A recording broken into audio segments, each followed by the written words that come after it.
மந்திரம் 6வது அத்தியாயமாக வைரவி மந்திரம் என்று நாம் சிந்திக்க உள்ளோம். பாடல் 1079.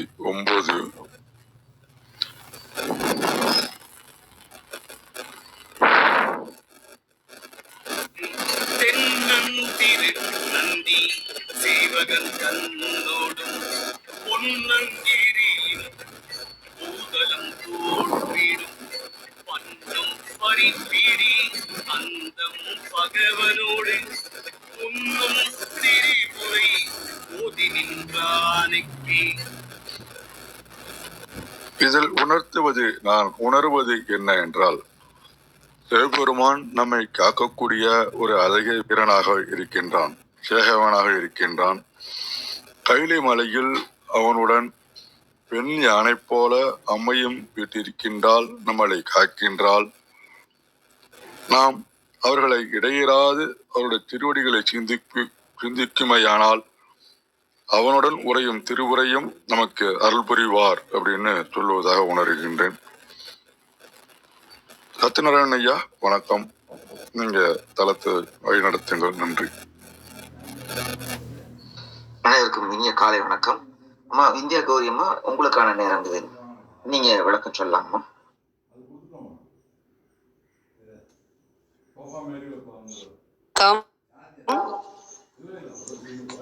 ஓம் நமச்சிவாய போற்றி, ஓம் நமசிவாய போற்றி, ஓம் திருமூலரே போற்றி. 1079வது திருமந்திரம். தென்னன் திருநந்தி சேவகன் தன்னொடும் பொன்னங்கிரியிற் பூத்தலம் போற்றிடும் பன்னும் பரிப்பிடி அந்தம் பகவனோடு உன்னுந் திரிபுரை ஓதி நின்றானுக்கே. பூதலம் என்பதனுடைய பொருள் உலகம். பன்னும் என்பதனுடைய பொருள் சொல்லப்படும்.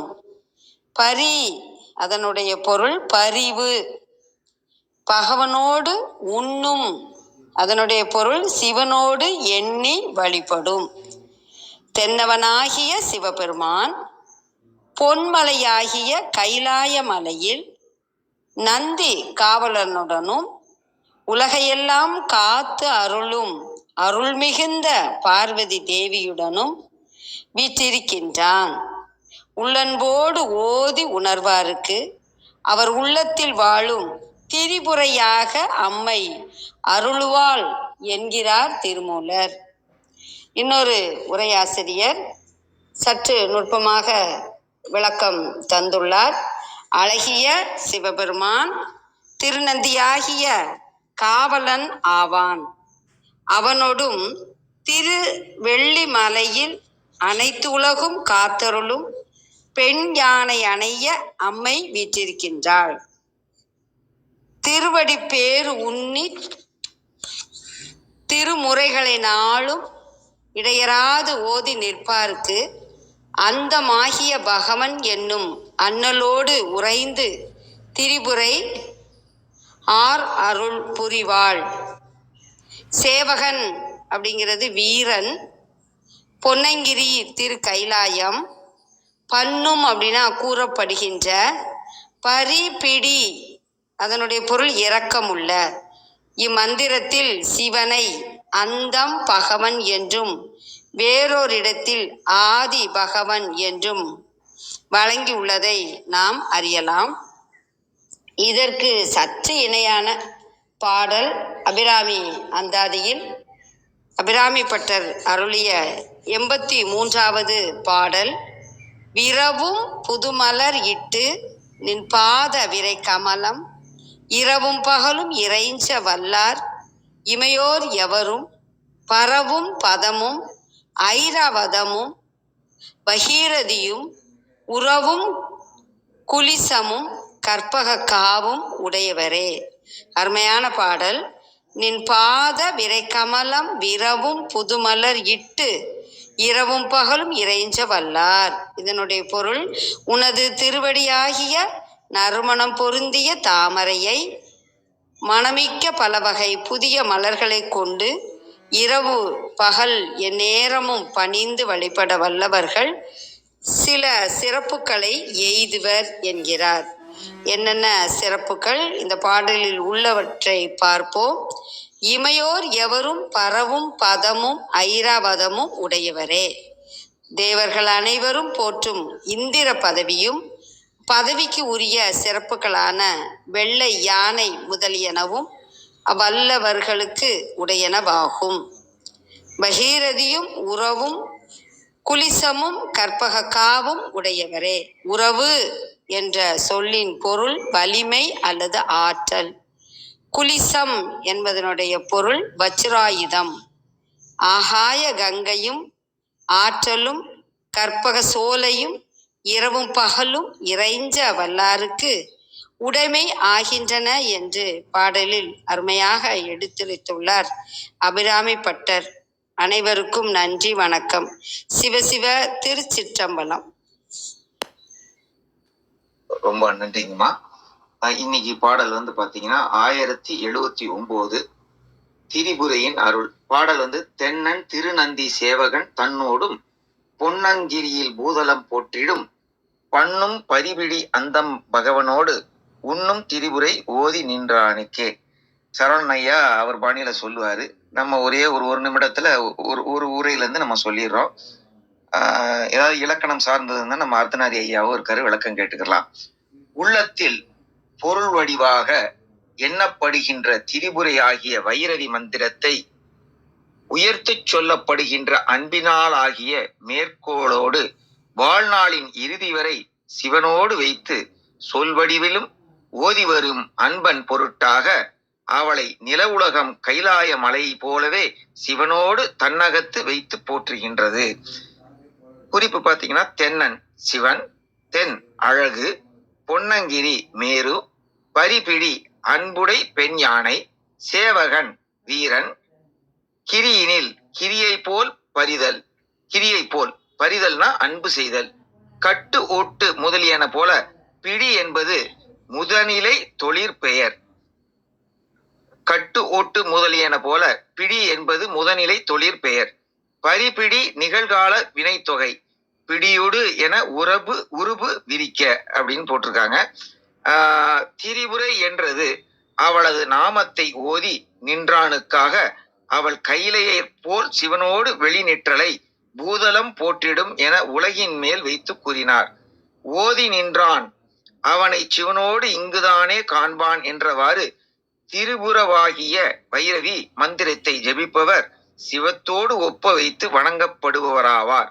இதனால் மேற்கூறிய வழிபாடு இம்மையிற்றானே பயன் தரும் என்பது கூறப்பட்டது அப்படின்னு சொல்லியிருக்காங்க. மொத்தத்துல திரிபுரையோட அருள் நமக்கு கிடைக்கும்.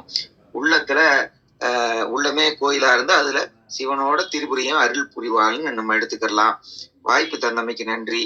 கிருத்திகா அம்மா வெளியில போயிருக்காங்க, வந்துருவாங்கன்னு நினைக்கிறேன். அதனால நடுவுல சரவணன் ஐயா வாங்க, உங்களுக்கான நேரம் இது. வணக்கம்.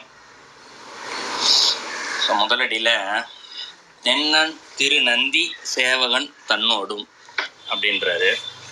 தென்னன் என்று சொல்லப்படுவது நேற்றைய பாடலின் தொடர்ச்சி. ஏன்னா நேற்று முடிக்கும் போது முடிச்சிருப்பாரு தென்னனும் மாமே அப்படின்னு முடிச்சிருந்தாரு. தென்னன் அப்படின்னு சொல்லப்படுறது யமதர்மர். தர்மத்தின் வடிவாக இருக்கக்கூடிய இறைவன் அப்படின்னு பொருள் பார்த்துருந்தோம். இதில் தென்னன் திருநந்தி அப்படின்னா தர்மத்தின் உருவமாக இருக்கக்கூடிய திருநந்தி அப்படிங்கிறார். இங்கே குரு தான் இந்த இடத்துல. இறைவனே குருவாக வர்றார். எப்படி வர்றாரு? தர்மத்தின் உருவமாக இறைவனே இங்கே குருவாக நிற்கிறார். அடுத்தது சேவகன் தன்னோடும் அப்படிங்கிறார். சேவகன் அப்படின்னா இந்த இடத்துல காவலன். இந்த இடத்துல இறைவனே இந்த இடத்துல தர்மத்தின் உருவமாக இருக்கிறார். முக்தியை கொடுக்கக்கூடிய குருவாக நிற்கின்றார். எல்லாவற்றுக்கும் மேலே காவலனாகவும் இருக்கிறார். இறைவனே இந்த இடத்துல தன்னோடும் அப்படிங்கிறார். தன்னோடும் என்று சொல்லக்கூடியது இந்த இடத்துல இறைவியோடு தான் இருக்கிறார் இந்த இடத்துல. இது முதலடிக்கு பொருள். அப்படி இருக்கக்கூடிய அந்த ரூபத்தை யாரு? இறைவன் இருக்கிறார் இல்லையா? ஒரு கற்பனை செஞ்சு பாருங்க. தர்மத்தின் ரூபமாக, முக்தியை கொடுக்கக்கூடிய குருவாக, ஒரு காவலனாக இறைவியோட நிற்கிறாரு இந்த இடத்துல. உதாரணத்துக்கு நம்ம இப்போ காளை உருவத்தை சொல்லலாம். ஸோ காளை மாடு உருவத்தில் திருஞான சம்பந்தர் பாடியிருப்பார் இல்லையா, காளை உருவத்தில் இறைவன் வந்து அமர்ந்திருப்பார், பக்கத்தில் அம்மா உட்காந்துருப்பாங்க. அந்த ரூபத்தை தான் மேக்ஸிமம் சொல்லிக்கலாம். ஏன்னா இந்த இடத்துல காளை ரூபம் என்று சொல்லப்படுவது தர்மத்தின் உருவத்தை தான் இந்த இடத்துல காளை ரூபம்னு சொல்லுவோம். இந்த இடத்துல தர்மத்திற்கு ஒரு ஓமையாக சொல்லப்படுறதுக்கு காளை சொல்லுவோம். ஸோ அந்த ரூபத்தில் இறைவன் வந்து நிற்கிறாரு. அவரை பொன்னம் கிரியுள் பூதலம் போற்றிடும் அப்படிங்கிறார் இந்த இடத்துல. ஸோ பொன்னம் கிரி அப்படின்னு சொல்லப்படுறது திருக்கைலாயம் தான். பொன் என்று சொல்லப்படுவது நேரடியாக தங்கம் அப்படின்னு நமக்கு பொருளாக பார்த்தாலும் நேரடியாக தங்கம் கிடையாது. தங்கத்திலேருந்து வரக்கூடிய அந்த ஜொலிப்பு இருக்கு இல்லையா, அதுதான் பொன். இந்த இடத்துல எந்த பொருளாக இருந்தாலும் அது பார்க்கறதுக்கு ரொம்ப சைனிங்காக அழகாக புதியது வாங்கும் போது அப்படி மாதிரி நல்லா ஜொலிக்குது அப்படின்னு சொல்லுவோம் இல்லையா, அது இந்த இடத்துல பொன் தான். அப்போ இந்த இடத்துல பொன்னம்கிரி என்று சொல்லப்படுது திருக்கைலாய மலை அப்படியே ஜொலிக்குதான் இந்த இடத்துல. அதான் சொல்றாரு பொன்னம் கிரியுள். கிரினா மலை, ஜொலிக்கின்ற அந்த இறைவன் வீட்டு இருக்க அந்த மலையில் பூதலம் போற்றிடும் அப்படின்றது. ஸோ அந்த உலகம் எல்லாமே அந்த திருக்கைலாய மலையில் இருக்கக்கூடிய அந்த இறைவனை போற்றி வணங்குதான். அப்படிப்பட்ட அந்த இறைவனை பண்ணும் பரிபிடி அந்தம் பகவனோடு அப்படிங்கிறார். பண்ணும் அப்படிங்கிறாரு. பண்ணும் அப்படின்னா இந்த இடத்துல ஆராய்ந்து செய்தல். இந்த இடத்துல அதான் பண்ணும். பரின்னா குதிரை. குதிரை வந்து எதுக்கு குறிப்பிடுறது இந்த இடத்துல? மனதிற்கு குறிப்பிடுறது இந்த இடத்துல. பிடினா பற்றுகை, மனசால ஒரு விஷயத்த பற்றுது இந்த இடத்துல. ஸோ குதிரை போல இருக்கக்கூடிய அந்த மனசை அலைப திரிந்து கொண்டிருக்கக்கூடிய அந்த மனதை பற்றணும். எப்படி? ஆராய்ந்து. பண்ணுதல்னா ஆராய்ந்து பற்ற வேண்டும். எப்படி பற்றுறது? நம்மளுடைய மூச்சை காற்று தான். ஸோ மூச்சு காற்றின் வழியாக நம்முடைய மனதை அலைந்து கொண்டிருக்கக்கூடிய அந்த மனதை பற்றினால் அந்த இடத்துல அந்தம் பகவனோடு அப்படிங்கிறது. அந்தம்னா இந்த இடத்துல எல்லை, ஆதி அந்தம்னு சொல்லுவோம் இல்லையா, அந்தம்னா எல்லை. எல்லாவற்றிற்கும் எல்லையாக இருக்கக்கூடிய அந்த இறைவனை உண்ணும் திருப்புரை ஓதி நின்றார்க்கே அப்படிங்கிறார். ஸோ உண்ணுதல் அப்படின்னா சாப்பிட்றது நம்ம பேச்சு வழக்கில் சொல்லுவோம். பட் இலக்கண ரீதியாக பார்க்கும்போது உண்ணுதல் அப்படின்னா எழும்புதல் அப்படின்னு பொருள் இந்த இடத்துல. என்ன எழும்புது இந்த இடத்துல? ஸோ மூச்சு காற்றை பயன்படுத்தி பிராணாயாமம் செய்து இந்த இடத்துல என்ன பிராணாயாமம் செய்து வைரவி மந்திரம் இருக்குது. ஏற்கனவே தலைப்பே வைரவி மந்திரம் தான்.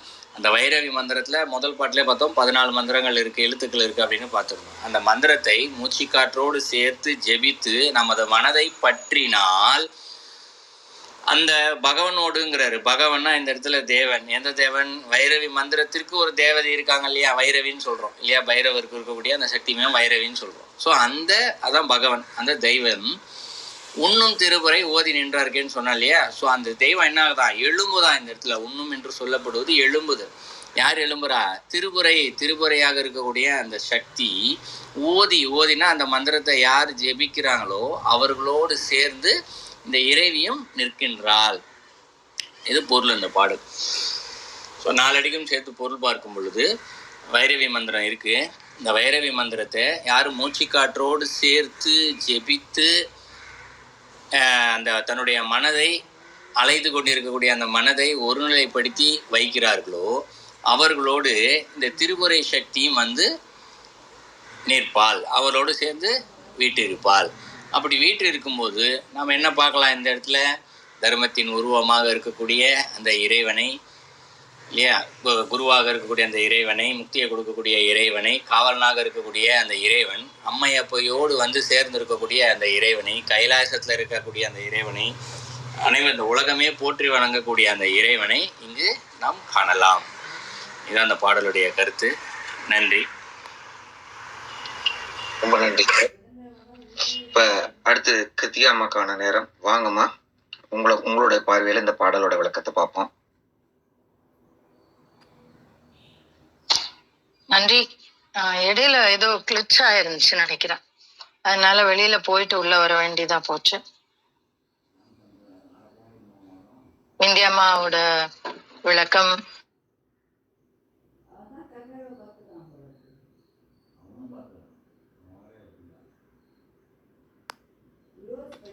நீங்க பேசுவது கேட்கவில்லை. நீங்க பேசுறது கேட்கல.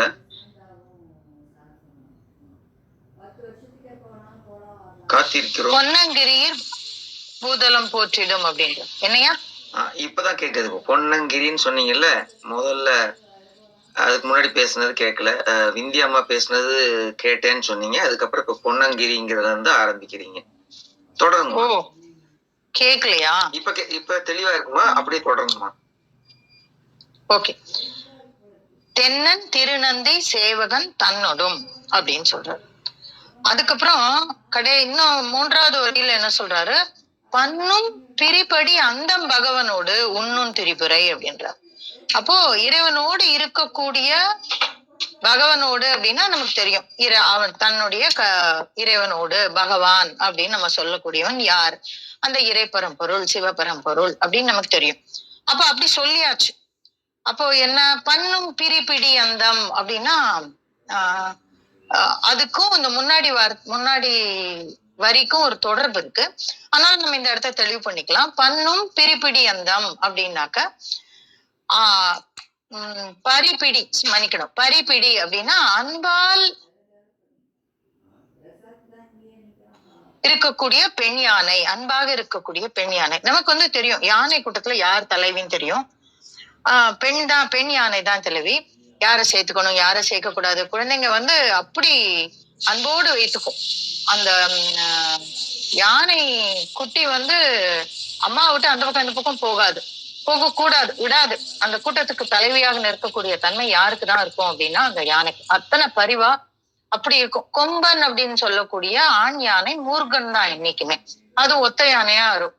ஆனா என்னைக்குமே பெண் யானை ஒற்றையாக இருக்காது அப்படின்னு சொல்லுவாங்க. கூட்டத்தோடு இருக்கும் அப்படிம்பாங்க. அதனால இந்த இடத்துல பன்னும் பரிபிடி அப்படின்னா அதை வந்து அனைவரும் அறிந்தது. அதனாலதான் வேதங்கள் சொல்லக்கூடிய ஆனந்தமயமான பெண் யானையை போன்றவள் யாரோடு இருக்கிறாள் அப்படின்னா அந்தம் பகவனோடு. அப்போ ஆதியிலிருந்து இருவரும் ஒன்றாகத்தான் இருக்கிறார்கள். ஏன்னா நம்ம பார்த்தோம், அவர் வந்து இந்த உலகத்தை படைக்கணும்னு விருப்பப்படும் பொழுதே அவருடைய விருப்பமாக வந்தவள் அன்னை அப்படின்னு நம்ம பார்த்தோம். அவருடைய செயல் சக்தியாக. அப்போ என்றைக்கு இறைவனுடைய மனம் அசைந்து இந்த உலகை படைக்க வேண்டும் என்ற விருப்பம் வந்ததோ அத மாதிரி. அப்ப அந்த மாதிரியான அந்த ஆதி முதல் இருக்கக்கூடிய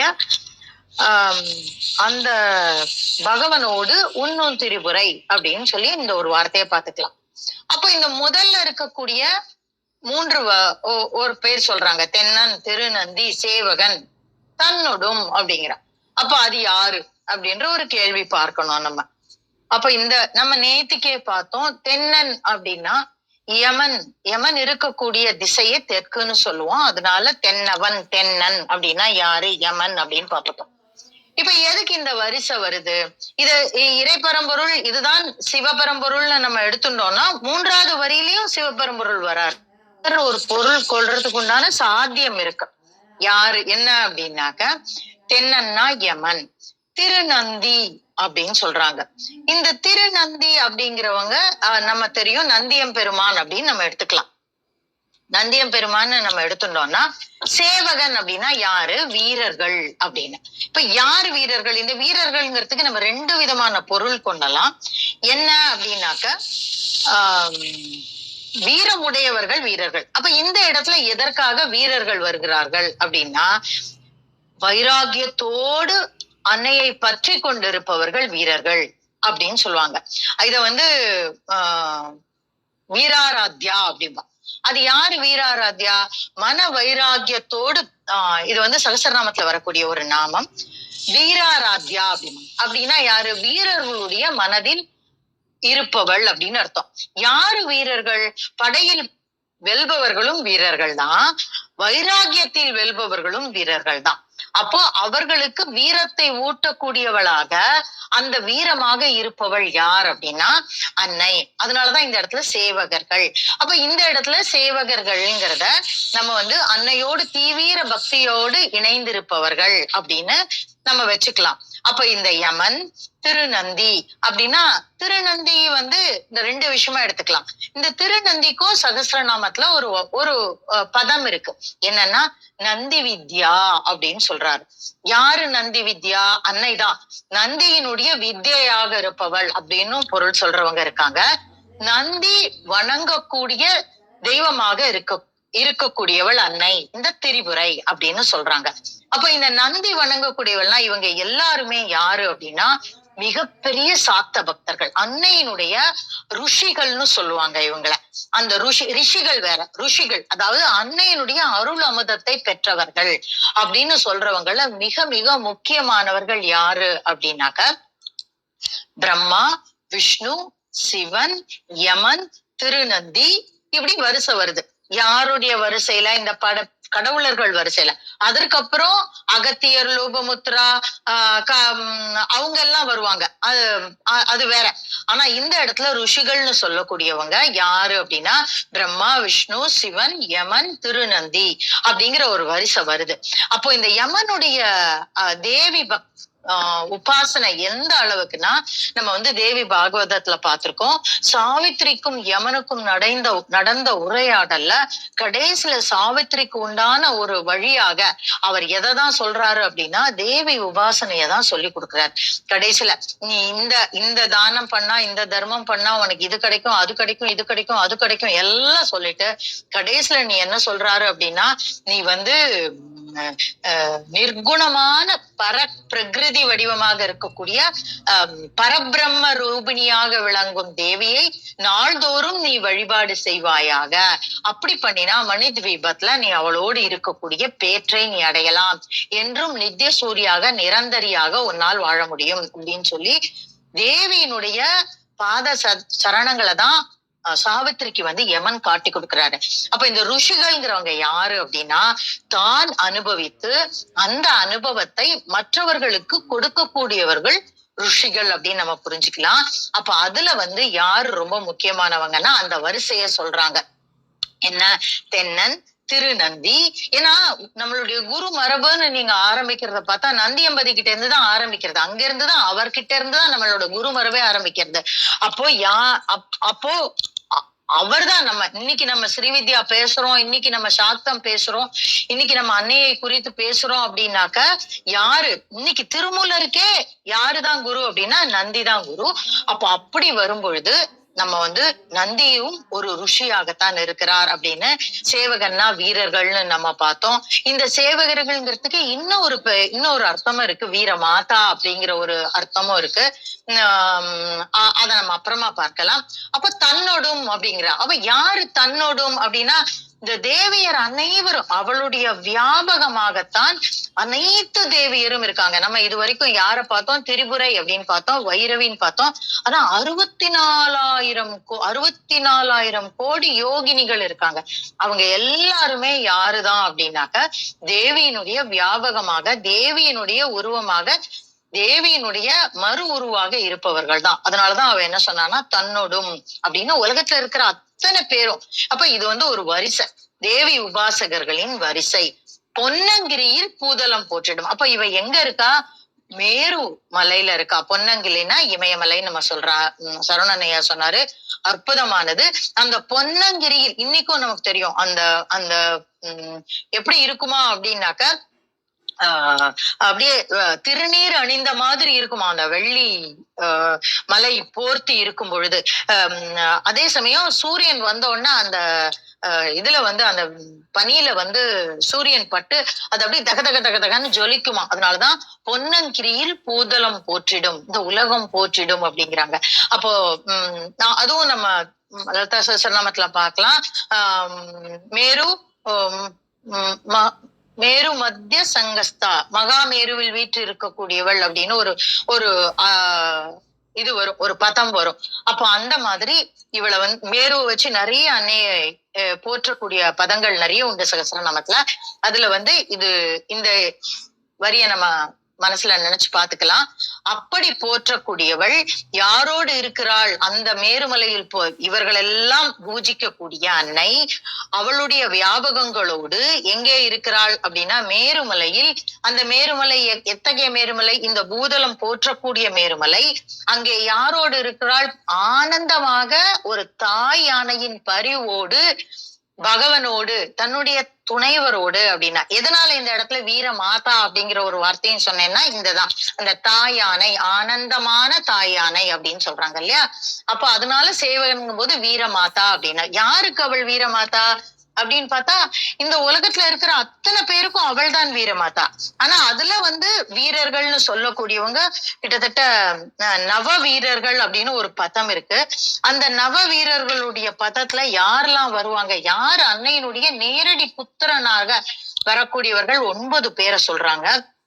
அவங்க யாரெல்லாம் அப்படின்னா வீரபாகு, வீரகேசரி, வீர மகேந்திரன், வீர மகேஸ்வரன், வீர புரந்தரன், வீர ராட்சசன், வீர மார்த்தாண்டன், வீராந்தகன், வீரதீரன். இவங்க எல்லாம் யாரு அப்படின்னா நமக்கு தெரியும். நம்ம இத முருகனுடைய ஸ்கந்த புராணத்துல முருகனுடைய பிறப்பாக்கு கூட நம்ம பார்த்திருக்கோம். கிட்டத்தட்ட அதே மாதிரியான ஒரு சூழல் தான் அன்னை எம்பெருமானுடைய அக்னி கணங்கள் தாங்காம ஓடும்போது அவளுடைய கால் முத்துக்களில் இருந்து 9 அவளுடைய சிலம்பிலிருந்து 9 முத்துக்கள் வந்ததாகவும், அந்த 9 பேரும் நவ கன்னியராக வந்ததாகவும், அந்த நவ கன்னியருக்கு பிறந்த குழந்தைகளாக இந்த 9 பேரை சொல்றாங்க. இப்ப அதனால இந்த இடத்துல விஷயம் தெரிஞ்சுக்கணுங்கிறதுக்காக நான் சொல்றேன். இந்த இடத்துல இந்த பன்னும் பிரிபடி அப்படின்னு வந்திருக்கிறதுனால, பரிபிடி அப்படின்னு வந்திருக்கிறதுனால, அன்னை அப்படிங்கிறதுனால அந்த வீரமாதா விஷயத்தையும் சொன்னேனே தவிர, இந்த இடத்துல நம்ம வீரன் அப்படிங்கிறத அன்னையோடு வைராகியத்தோடு பக்தியில் இருப்பவர்கள் அப்படின்னு எடுத்துக்கிறது இன்னும் ரொம்ப பொருத்தமா இருக்கும். அத்தகைய அன்னை உன்னும் திரிபுரை. அப்ப அந்த திரிபுரையோட ஒரு ராஜ சபைய சொல்றாரு. இந்த சபையில அவ எப்படி இருக்கா அப்படின்னு சொல்றாரு. அப்போ ஒரு சபைன்னா நமக்கு தெரியும், நம்ம ராமர் பட்டாபிஷேகம் பார்த்திருப்போம், எப்படி இருக்கும், அப்படியே அற்புதமா இருக்கும். இதே மாதிரி இன்னொரு சபை பார்த்திருப்போம், சிவமோடு பார்வதி தேவி, அவருடைய குழந்தைகள், தேவகணங்கள் எல்லாரும் இருக்கக்கூடிய ஒரு படமும் நம்ம பார்த்திருப்போம். அதெல்லாம் எப்படி வரைஞ்சாங்க ஞானியர்கள்னா இப்படிதான், அப்படியே கற்பனையில கொண்டு வராங்க. யாரெல்லாம் இருக்காங்க இப்ப இந்த சபையை யோசிச்சு பாருங்க. யமன் இருக்கிறார், திருநந்தி இருக்கிறார், அநேக வீரர்கள், பக்தியில் சிறந்தவர்கள், ஞானியர்கள், அவங்க எல்லாரும் இருக்கிறாங்க. நீங்க பாத்தீங்கன்னா ஸ்ரீநகர வர்ணனையிலே இத்தனையும் வரும். கிட்டத்தட்ட இதையும் ஸ்ரீநகர வர்ணனையா நம்ம வச்சுக்கலாம். அப்போ அங்கே அவளுடைய 64,000 கோடி யோகினிகள் இருக்காங்க, அவங்களும் இருக்காங்க. அவ மேரு மலையில இருக்கா. அந்த மலை பூதலம் போற்றிடும் அப்படின்னா கீழே இருந்து அண்ணாந்து பார்த்து நம்ம அந்த மலையை வணங்கி கொண்டு இருக்கிறோம். அப்ப நம்மளும் இருக்கோம் அங்க. அங்க யார் இருக்கான்னா அன்னை ஆனந்தமாக தாய் யானையின் பரிவோடு யாரோடு இருக்கிறாள், தன்னுடைய துணைவரோடு இருக்கிறாள். அவனை ஓதி நின்றானுக்கே இந்த அருள் கிட்டும். அது என்ன அருள்னு அடுத்த பகுதியில அவர் சொல்றாரு. ஓதி நின்றானுக்கே எது வாய்க்கும் அடுத்த இதுல சொல்றாரு. அப்ப நம்ம ஓதி நின்றானுக்கே அன்னையின் அருள் அப்படிங்கறதோட நம்ம புரிஞ்சுக்கலாம். இதுதானா அப்படின்னா இல்ல, நம்ம விந்தியாமா சொன்னதும் எடுத்துக்கலாம், சரவணனையா சொன்னதும் எடுத்துக்கலாம். இதுவும் ஒரு காட்சி அமைப்பு, ஒரு முக்கியத்துவத்தை திரிபுரையோட சொல்ற மாதிரி நம்ம இந்த இடத்துல புரிஞ்சுக்கலாம். அதுதான் எனக்கு தோணின ஒரு விஷயம், இன்று என்னுடைய மனக்கண்ணில் தோன்றிய ஒரு விஷயம். அதை உங்களோடு பகிர கிடைத்த இந்த காலை வேளைக்கு நன்றி சொல்லி என்னுடைய பகிர்தலை முடித்துக் கொள்கிறேன். நன்றி நண்பர்களே. ரொம்ப அருமைங்கம்மா, நன்றிங்கம்மா. ஐயா அர்த்தநாரி ஐயா, உங்களுக்கான நேரம். முடிஞ்சா நேரம் இருந்தா இதுக்கு மட்டும் சொல்லுங்க. இதுல போட்டிருக்கிறது பிடி என்பது முதுநிலை தொழிற்பெயர், பரிபிடி நிகழ்கால வினைத்தொகை, பிடியோடு என உருபு விரிக்க அப்படின்னு கொடுத்திருக்காங்க. திரிபுரை என்றது அவளது நாமத்தை ஓதி நின்றானுக்காக அவள் கையிலையிற் போல சிவனோடு வெளிநிற்றலை பூதலம் போற்றிடும் என உலகின் மேல் வைத்து கூறினார். அந்த பரிபிடி அம்மா வேற சொல்லியிருக்காங்க. முடிஞ்சா அதுக்கு நேரம் இருந்தா இலக்கணப்படி சொல்லுங்க, இல்லைன்னா உங்களோட ஓதுதலோட நம்ம நிறைவு செஞ்சுக்கலாம்.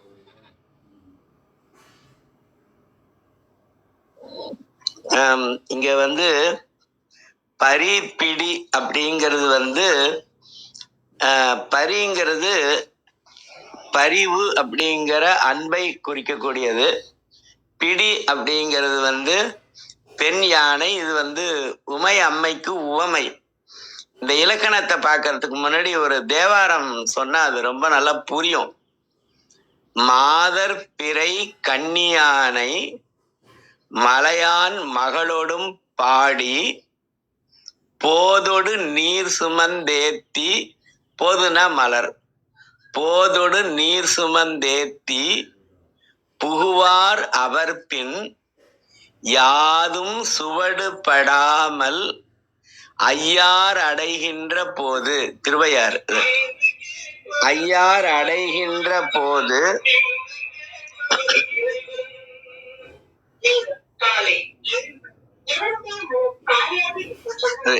காதல் மடப்பிடியோடும், அந்த இடத்துல அப்பர் பெருமான் சொல்றாரு, காதல் மடப்பிடியோடும் களிறு வருவன கண்டேன்.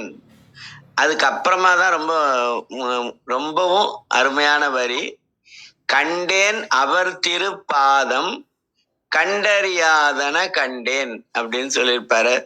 திருவையாறுல தான் அப்பர் பெருமானுக்கு கைலை காட்சி கிடைச்ச இடம். அதுல காதல் மடப்பிடி அப்படிங்கிறது இளமையான பெண் யானை அப்படின்னு அர்த்தம்.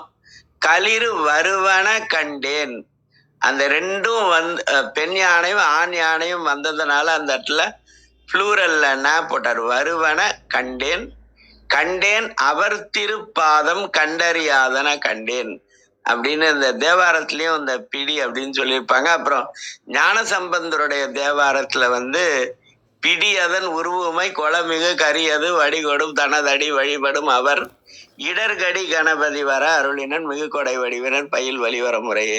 அதுல பிடி அப்படின்னு தான் அந்த தேவாரத்தையே தொடங்குவார.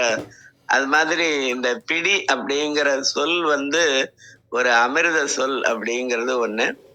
அப்புறம் பரிபிடி அப்படிங்கிறது இரண்டாம் வேற்றுமை தொகை. அது பரிவை உடைய பிடி. அது என்னன்னா நமக்கு இலக்கணத்துல கொடுத்திருப்பாங்க, உருபும் பயனும் உடன் தொக்க தொகை. தொக்க அப்படின்னா மறைஞ்சிருத்தல், இருக்கும் ஆனா மறைஞ்சிருக்கும். தொகை அப்படின்னாலும் மறைஞ்சிருக்கும். அதோடைய உருபு ஐ, அதோட பயன் உடைய. இந்த ரெண்டும் மறைஞ்சதுனால அது உருபும் பயனும் உடன் தொக்க தொகை அப்படின்னு சொல்லுவாங்க. அதனால பரிபிடி அப்படின்னு சொல்லியிருக்காரு. பரிவை உடைய பிடி அப்படின்னு அர்த்தம். இதை பரிவை உடைய பிடி அப்படின்னு தான் பிரிக்கிறோம். ஆனா இது வினை சொல்லா வரும்போது தொழிற்பெயரா மாறிடும். அதனால்தான் அந்த மாதிரி கொடுத்துருக்காங்க. நன்றி. இன்றைக்கான பாடல் ரொம்ப அபிராமி அந்தாதியோட 24வது பாடல். அது எல்லாரும் கேட்ட பாடல் அது. அதனால மணியே மணியின் ஒளியே ஒளிரும் அணி புனைந்த மணியே அணியும் அணிக்கழகே அணுகாதவர்க்கு பிணியே பிணிக்கு மருந்தே அமரர் பெருவிருந்தே அணுகாதவர்க்கு பிணியே பிணிக்கு மருந்தே அமரர் பெருவிருந்தே பணியேன் ஒருவரை அமரர் பெருவிருந்தே பணியேன் ஒருவரை நின் பத்மபாதம் பணிந்த பின்னே. சிவா திருச்சிற்றம்பலம். நன்றி.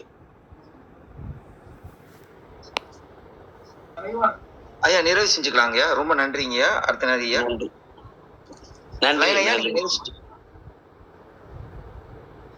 லைனையா நீங்க நிறைவு செஞ்சுக்கலாம். நன்றி. நன்றி. அனைவருக்கும் இனிய நன்றிகளை தெரிவித்து மீண்டும் நாளை காலை சந்திப்போம், சிந்திப்போம். தளம் நிறைவேறுகின்றது. 5, 4, 3, 2, 1.